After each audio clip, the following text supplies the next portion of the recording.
혹시 이런 경험 해보신 적 있으신가요? 아무리 앞으로 나아가려 해도 눈에 보이지 않는 무언가가 발목을 잡는 듯한 기분. 왜 어떤 감정은 외적인 변화를 만들어도 끝내 반복되는 걸까요? 예를 들어 누군가에게 인정받고 싶어 열심히 애쓰지만 결국 공허함만 남는 것 같은 기분이나 가까운 사람과의 갈등에서 항상 비슷한 패턴이 반복되는 것처럼 느껴지신 적 있으신가요? 만약 그 답이 지금의 환경이 아니라 당신의 가장 초기 감정적 청사진, 즉 어머니와의 관계에 있다고 한다면요? 칼 융은 이렇게 말했습니다. 우리가 이 근본적인 영향을 제대로 이해하지 못하면 두려움, 불안, 그리고 결핍의 악순환 속에서 벗어날 수 없다고요. 하지만 이 영상은 누군가를 탓하려는 것이 아닙니다. 이건 진실을 명확히 바라보는 이야기입니다. 그리고 당신의 삶을 이야기의 첫 장부터 다시 써내려가는 과정에 관한 이야기입니다. 시작하기 전에 아레볼루션 채널을 구독하시면 새 영상과 함께 개인적, 영적 성장에 관한 깊은 통찰을 가장 먼저 받아보실 수 있습니다. 그럼 이제 본격적으로 시작해볼까요? 우리가 세상에 첫 발을 내딛는 순간 어머니는 우리의 첫 번째 기준점이 됩니다. 감정의 나침반이자 삶의 첫 길잡이 역할을 하죠. 칼 융은 어머니를 단순히 한 개인으로 보지 않았습니다. 그는 어머니를 강력한 원형, 즉 우리의 무의식에 깊이 새겨진 심리적 이미지로 정의했습니다. 이 원형은 우리가 사랑을 느끼고 안전함을 경험하며 정체성과 연결을 형성하는 방식을 만들어냅니다. 어머니가 자애로웠든 혹은 거리를 두었든 너그러웠든 혹은 비판적이었든 간에 그녀가 남긴 감정적 흔적은 마치 책의 첫 문장과 같습니다. 이 첫 문장은 이후의 모든 이야기에 영향을 미치며 그 분위기를 결정짓죠. 하지만 어머니와의 관계는 단순히 어린 시절의 기억으로 끝나지 않습니다. 그것은 우리가 어른이 된 후의 인간관계, 자기 가치관, 그리고 스스로를 대하는 방식까지 조용히 영향을 미칩니다. 그리고 가장 놀라운 점은 이런 많은 영향을 대부분 우리가 의식하지 못한 채 지니고 살아간다는 것입니다. 이제 우리는 어머니와의 관계에서 생겨난 이 감정적 청사진이 얼마나 섬세하면서도 강력하게 당신의 삶에 스며들어 있는지 하나하나 살펴보려 합니다. 어머니와의 초기 관계를 세세히 기억하지 못할 수도 있습니다. 하지만 당신의 몸과 마음은 그 기억을 고스란히 간직하고 있습니다. 왜냐하면 감정적 패턴은 우리가 그것을 언어로 표현하기도 훨씬 전에 형성되기 때문입니다. 그래서 성인이 되어서도 진정한 자신과 맞지 않는 선택을 반복하게 되는 경우가 생기는 것이죠. 칼 융은 어머니 원형과의 미해결된 역학관계가 투사라는 형태로 계속된다고 설명했습니다. 예를 들어 어머니를 떠올리게 하는 사람들에게 인정받으려 애쓰거나 어린 시절처럼 갈등을 피하기 위해 스스로를 억누르는 상황이 반복될 수 있습니다. 이런 행동들은 결코 우연이 아닙니다.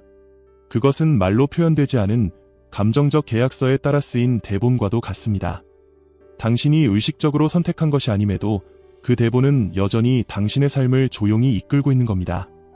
이제 우리는 더 깊은 층위로 들어가 보겠습니다. 충족되지 못한 어린 시절의 욕구가 당신의 성인 관계와 자아인식에 어떤 영향을 미치는지 살펴보려는 것이죠. 겉으로는 행복해 보이는 성장 환경에서도 기대감은 오래도록 흔적을 남길 수 있습니다. 어쩌면 당신이 받은 사랑은 성취, 순종 또는 감정 억제를 조건으로 했을지도 모릅니다. 혹은 애정이 부담감과 함께 주어졌거나 침묵이 정직보다 더 큰 보상을 받았을 수도 있죠. 이런 상황에서 아이들은 사랑받기 위해 노력, 희생 혹은 완벽함이 필요하다고 배우게 됩니다. 그리고 이런 믿음은 나이가 들었다고 해서 저절로 사라지지 않습니다.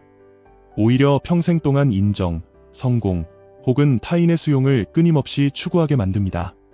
하지만 아무리 많은 것을 성취해도 그 공허함은 채워지지 않습니다. 왜냐하면 그 빈 공간은 외부에서 채울 수 있는 문제가 아니기 때문입니다. 더 많은 행동을 하는 것이 아니라 그 공허함의 뿌리를 이해하는 것이 중요합니다.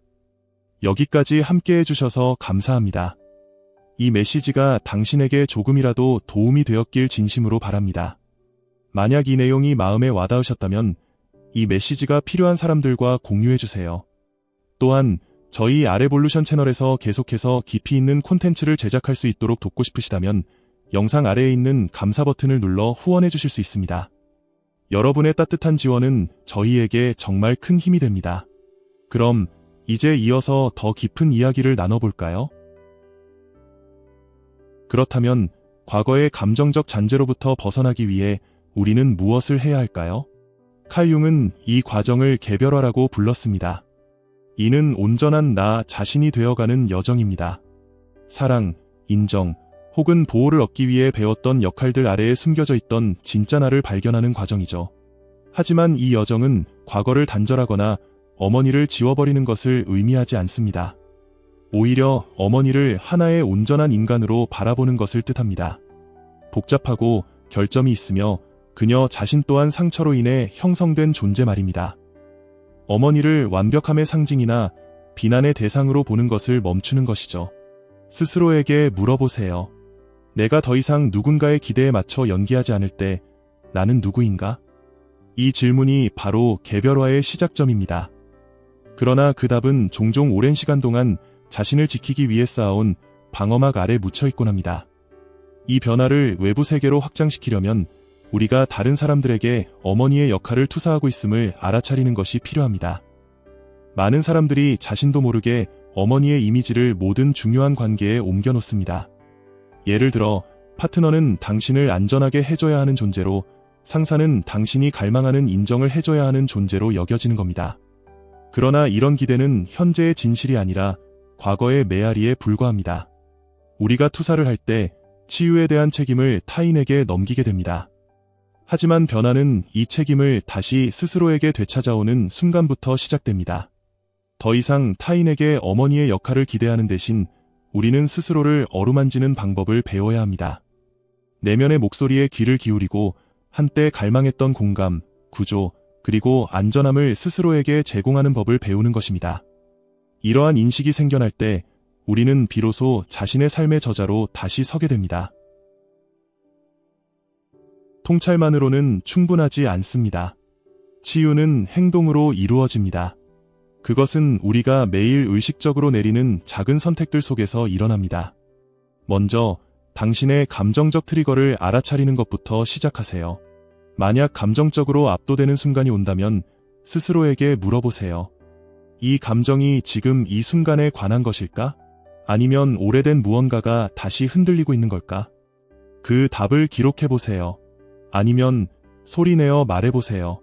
그렇게 감정과 기억을 빛으로 끌어내는 것입니다. 또한 솔직한 고독의 시간을 마련하세요. 내면의 비판자가 당신에게 말을 걸 때 그 목소리가 정말 나 자신에게서 나온 것인지 아니면 물려받은 것인지 스스로에게 의문을 던져보세요. 이렇게 반복적인 패턴들을 의식의 영역으로 가져올 때 비로소 우리는 다르게 선택할 수 있는 자유를 얻게 됩니다. 이 과정은 새로운 사람이 되는 것이 아닙니다. 오히려 적응의 층 아래에 숨겨져 있던 늘 그 자리에 있었던 진짜 나와 다시 연결되는 여정입니다. 서서히 무언가가 변하기 시작했음을 느끼게 될 것입니다. 더 이상 인정받기 위해 애쓰지 않고 더 이상 연기하지 않게 됩니다. 대신 더 깊은 자기 존중감이 자리 잡기 시작합니다. 물론 삶의 도전은 여전히 찾아오겠지만 이제는 그것들이 더 이상 당신의 자존감을 좌우하지 않게 됩니다. 그리고 깨닫게 되죠. 어머니는 당신의 이야기에서 첫 장을 써준 사람일 뿐이며 그 이후의 이야기는 당신이 써내려가는 것임을요. 어머니의 영향은 분명 당신을 형성하는 데 도움을 주었지만 이제는 당신을 정의하지 않습니다. 당신이 어머니를 하나의 상징이 아닌 한 인간으로 바라보기 시작할 때 비난은 연민으로, 혼란은 이해로 바뀌게 됩니다. 어머니는 더 이상 그림자가 아닙니다. 당신은 어머니의 교훈을 간직하되 그녀의 무게는 내려놓게 됩니다. 어머니 상처에 의식적인 주의를 기울일 때 당신은 단순히 자신을 치유하는 데서 그치지 않습니다. 대물림된 고통의 악순환을 끊어내고 앞으로 전해질 것을 변화시키는 중요한 역할을 하게 됩니다. 칼 융은 이렇게 말했습니다. 치유란 거부가 아닌 통합에서 온다. 치유는 명확히 보는 것, 깊이 느끼는 것, 그리고 의식적으로 선택하는 것을 통해 이루어지는 것입니다. 이제 스스로에게 물어보세요. 내 이야기 중 어떤 부분을 되찾을 준비가 되었는가? 어떤 패턴을 이제는 놓아줄 준비가 되었는가? 이 메시지가 당신의 마음에 울림을 주었다면 아래 댓글에 당신의 생각과 경험을 남겨주세요. 당신의 이야기는 이 여정을 함께하는 다른 사람들에게 깊은 위로와 영감을 줄 수 있습니다. 우리는 혼자가 아닙니다. 서로의 이야기를 통해 연결되고 함께 치유될 수 있습니다. 그리고 아직 아레볼루션 채널을 구독하지 않으셨다면 지금 구독하고 깊이 있는 통찰과 감정적 자유를 함께하는 이 여정에 동참하세요. 이곳은 당신의 내면 여정에 힘이 될 커뮤니티입니다. 기억하세요. 치유는 어머니를 잊는 것이 아닙니다. 그것은 어머니를 이해하는 데서 시작됩니다.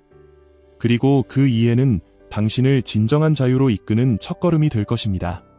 오늘도 당신은 한 걸음 더 나아갔습니다. 스스로를 치유하고 새로운 삶을 써내려가는 길 위에 서 있음을 잊지 마세요.